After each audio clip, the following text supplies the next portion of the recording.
জীবনটা পুরো ভাই ধন্য, লাখ টাকা এবার মনে হচ্ছে যে উসুল করলাম অবশেষে। তো এই জায়গা থেকে পুরো প্যারিসের ভিউটা খুবই অসাধারণ লাগছে। এখানে দেখতেই পাচ্ছেন আশপাশে প্রচুর মানুষ, তো তারা মূলত এখান থেকে আসছে পুরো প্যারিসটা দেখার জন্য।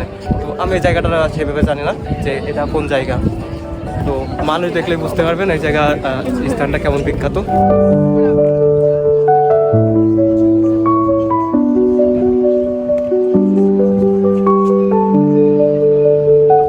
তো আমি মূলত ভিডিও বানাচ্ছি, আমার বন্ধু সাজিব তিনি লজ্জা পাচ্ছেন, সে লজ্জায় নেতিয়ে পড়ছে নারীদের মতো।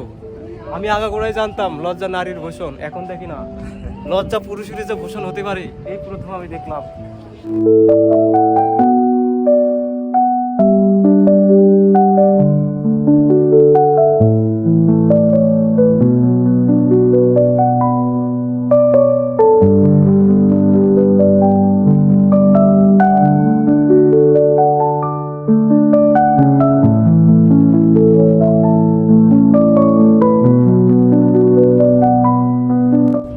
আমার গ্রামের কিছু কাকাদেরকে বলি, কাকা তোমার ছেলেদেরকে কোলে তুলিয়ে দুল দাও, আশপাশে আপনাদেরকে ঘুরিয়ে দেখানোর চেষ্টা করব, আর কাকাদের মনে কষ্ট দিয়ে থাকলে মাফ করে দিবা কাকা।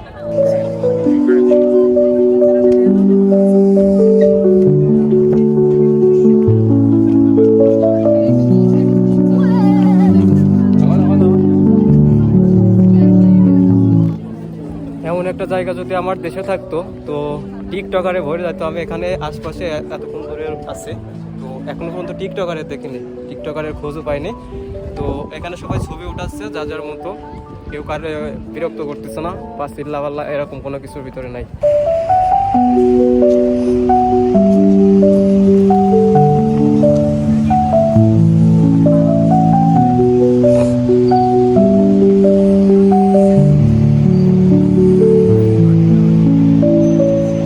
লাখ টাকার ভিউ।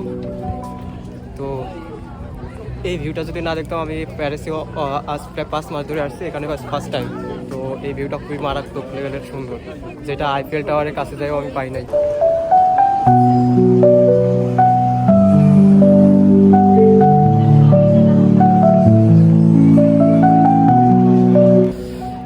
আমরা মূলত কতটা উঁচায় আছি এটা আপনি ভিডিওতে দেখলে বুঝতে পারবেন। গাড়ি দেখতেছেন নিচে একেবারে ছোটো ছোটো দেখাচ্ছে। তো